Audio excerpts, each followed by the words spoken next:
नमस्कार, मी सोनल तांबे. Global Maharashtra 24 news बुलेटिनमध्ये तुम्हा सर्वांचं स्वागत. पाहूया आजच्या ठळक घडामोडी. फक्त ग्लोबल महाराष्ट्र 24 वृत्तवाहिनीच्या आपल्या हक्काचे विचार. सर क्या कहेंगे, आज आप भास्कर में में आए, किस तरह का विषय, किस तरह का मामला है?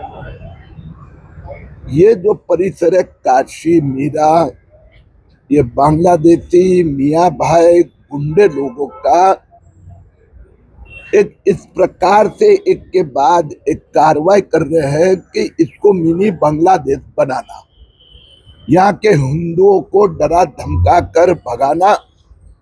अब फैजल 9 साल की हिंदू बच्ची के ऊपर बलात्कार करने का प्रयास किया। आप जानते हो 1 महीना पहले इसी प्रकार से पेंकर पाड़ा में मोहम्मद अमीन, उसने 14 साल की हिंदू लड़के को पर दबाव डाला।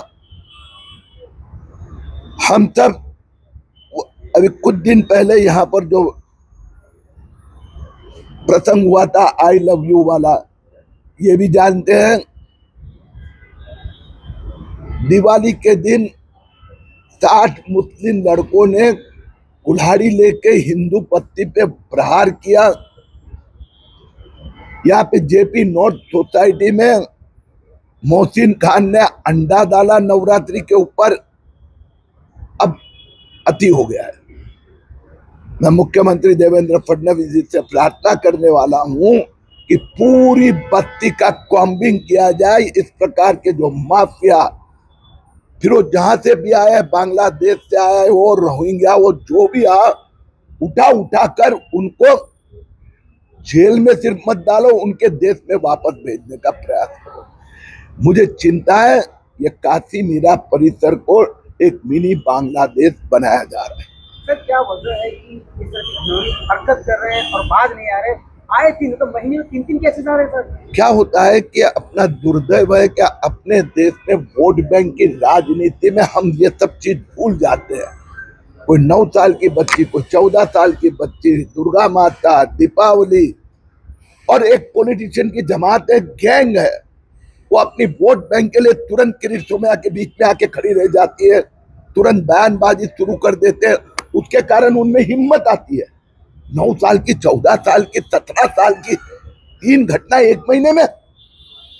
और इसलिए ये कांग्रेस और उद्धव ठाकरे सेना, इनको अभी सबको कहने वाले बस अब कार्रवाई होगी।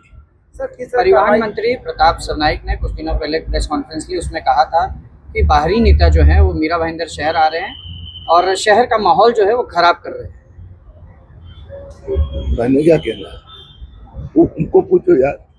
आगे बताओ सर, किस तरह की कार्रवाई होनी चाहिए ऐसे लोगों पर कि इस तरह की हरकतें ना? ये जो भी बांग्लादेशी गुंडे माफिया, उनके ऊपर तो कार्रवाई हो, लेकिन उनको पनाह देने के, उनको बचाने वाला जो होगा ना, उसको भी हम नहीं छोड़ेंगे। सर आपने बात कही कि जो राजनीतिक जो नेता होते हैं वोट बैंक के चक्कर में ऐसा करते हैं, तो उन नेताओं के बारे में क्या कहेंगे जो उनको जनता तो सबक सिखाएंगी। उद्धव ठाकरे को सिखाया ना सबक, भगवी शाल पहनकर जिन्होंने पूरा हरा रंग धारण किया। तो ये वोट जिहाद के लिए, लव जिहाद, लैंड जिहाद को समर्थन करने वाले को जनता सबक सिखाएगी। आप किस तरह का एक्शन चाहते हैं यहाँ पे? यहाँ पर पूरा पुलिस, होम डिपार्टमेंट, कलेक्टर, महापालिका, इन 3 को मैं प्लानिंग करने के लिए कहने वाला हूँ।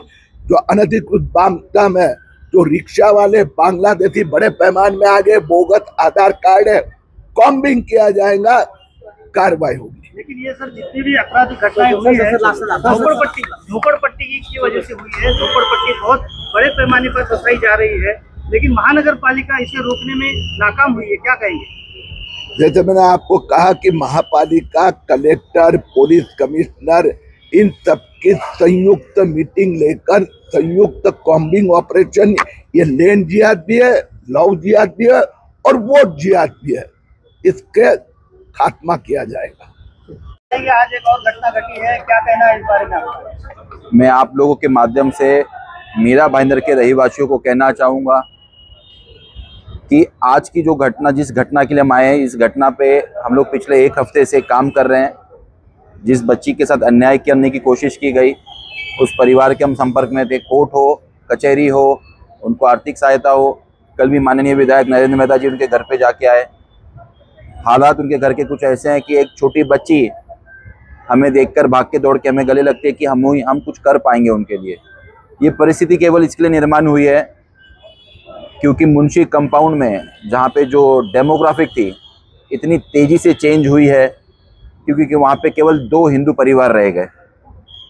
और वो बच्ची जब अपनी दादी के घर पे आई तो उसके साथ जो प्रयत्न किया गया उसके लिए हमारे पास शब्द नहीं है। हम अवॉइड कर रहे थे कि कोई मीडिया में ये चर्चा ना हो क्योंकि फिर लोग बातें बनाने लगते हैं, उस परिवार से पूछने लगते हैं हुआ क्या था।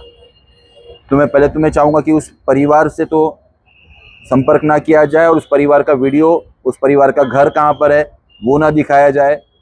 और मीरा भाईंदर में ये चौथी घटना है पिछले 30 दिन में। जेपी नॉर्थ में नवरात्रि में अंडे मारना हो, पेनकर पाड़ा में एक बच्ची को बोला जाए कि चलो उत्तराखंड मुझे लेके चल घुमाने के लिए, अपने माँ बाप को मत बताना। दाजकुल पाड़ा में 13 साल की लड़की को ज़बरदस्ती रोक के आई लव यू बोलना हो, और यहाँ पे इस बच्ची को इस तरह से कोशिश करना हो। तो ये क्यों हो रहा है और मीरा भाईंदर में ही क्यों हो रहा है? जिस जगह से झोपड़पट्टी बढ़ते जा रही है तो नगर पालिका का ये कंट्रोल होना चाहिए। हमारी भारतीय जनता पार्टी यहाँ पे सत्ता में है, महाराष्ट्र में सत्ता में है, विधायक जी भी इसको फॉलो अप कर रहे हैं। ये बहुत बड़ी गलती ब्यूरोक्रेसी की है। जो कमिश्नर बैठे हुए हैं वही प्रशासक है। लोगों को सोच होगा कि हमने तो मेहता जी को वोट दिया था तो भी ये क्यों हो रहा है। आने वाले 2 से 3 महीने में चुनाव है यहाँ पर और इस आयुक्त को हमें बदलना है। महानगर पालिका के आयुक्त को जब कहा जाता है कि मुंशी कंपाउंड पे कार्रवाई करो, ये घरों को तोड़ो, दाजकुलपाड़ा में घरों को तोड़ो, नया नगर में इन घरों को तोड़ो जो इलीगल है, जिनके पास आधार कार्ड नहीं है, पैन कार्ड नहीं है, कहाँ से आए हुए लोग हैं, तो मैं नियम अनुसार कार्रवाई करूँगा, मैं नियम अनुसार एक्शन लूँगा। तो कहीं ना कहीं उन्होंने पावर जो अपने हाथ में रखा हुआ है आयुक्त को, इनको हटाने का हमारा पूरा मत है कि ऐसे आयुक्त को हटाया जाए। और जो संगठन हमारे भारतीय जनता पार्टी की विचारधारा की नहीं कहूँगा, जो महाराष्ट्र और देश की विचारधारा है कि हमारे देश के लिए हमें अच्छा काम करना है, हमारे धर्म के लिए अच्छा काम करना है, ऐसे किसी आयुक्त आए। ऐसा मैं आपके माध्यम से भी निवेदन करूंगा माननीय मुख्यमंत्री को कि ऐसे लोगों पे तुरंत से तुरंत कार्रवाई हो और अपने बच्चों पे ध्यान दें। बच्चा एक छोटा सा बाहर टॉफी लेने, खिलौना लेने कहीं पे बाहर चला गया और इस तरह से एक 20 साल का औरंगजेब, एक 20 साल का क्या मोहम्मद फराद क्या नाम था उसका, वो दुष्कर्म करने की एक बच्ची से कोशिश किया। और उस परिवार में और एक ऐसा आदमी है जिन्होंने एक दूसरी बच्ची के साथ पॉक्सो में अरेस्ट है, और एक उस परिवार में एक ऐसा आदमी है जो ड्रग पेडलर है और एनडीपीएस में अरेस्ट है। तो ऐसा परिवार शहर के अंदर है, बच्चियों पे शोषण हो रहा है। तो हम लोग पूरी ताकत से लग रहे हैं। और जिस तरह से किरी सोमैया जी ने कहा है, जिस तरह बात बात पे नीतीश राणे जी आते हैं, अब ये अति हो गई है। मैं माफ़ी चाहूँगा प्रशासन से। जिस प्रकार से कल उस बच्ची ने आके मुझे गले लगाया और जिस तरह से मैं उसे गले लग के आया कि आज से मैं तेरा भाई हूँ, इसके बाद हम पुलिस प्रशासन का कार्रवाई का इंतज़ार नहीं करेंगे। जो होगा हम वहीं पे फैसला कर लेंगे। ज़्यादा से ज़्यादा अगर हमको भी जेल ही जाना है, हमारी बहनों को, बच्चियों को, माताओं को बचाने के लिए जेल ही जाना है, तो हम लोग उस तैयारी से भी उतरेंगे। इसके बाद में जो होगा फिर भोले भरोसे होगा, प्रभु श्री राम के भरोसे होगा। जो होगा भी हम पूरी ताकत से उसमें उतरेंगे। आपने अभी भी बताया कि 1 महीने में कई सारी वारदात होते हैं, इसका फेलियर किसे बताइए? इसका फेलियर एक विचारधारा है। जो लोग समझते हैं हमारे बाप का शहर है, हम कुछ भी कर लेंगे और यहाँ से निकल जाएंगे। पुलिस प्रशासन को पता नहीं होता कि कौन आदमी कैसी मानसिकता से है, अपनी बगल वाली लड़कियों को छेड़ने वाला है। अब छेड़ते हैं तो हम उसे अरेस्ट करते हैं, ढूंढते हैं, पकड़ते हैं, ये पुलिस का काम है। लेकिन ये परिवार वहाँ पे आया कब, किस साल में आया, ये और अंदर जाके इन्वेस्टिगेशन करने वाली बातें हैं। इस पर हम ज़रूर फॉलोअप कर रहे हैं। और फिर मैं ये कहूँगा कि इसके बाद कोई घटना हुई तो भारतीय जनता पार्टी कहूँ या युवा मोर्चा कहूँ या हमारे धर्म प्रेमी लोग हैं, आपको हमें मिलने के लिए हॉस्पिटल नहीं आना होगा, आपको हमारी बाइट लेने के लिए अगली बार जेल में आना होगा। हम लोग किसी भी हद पे जाने के लिए अभी तैयार हैं।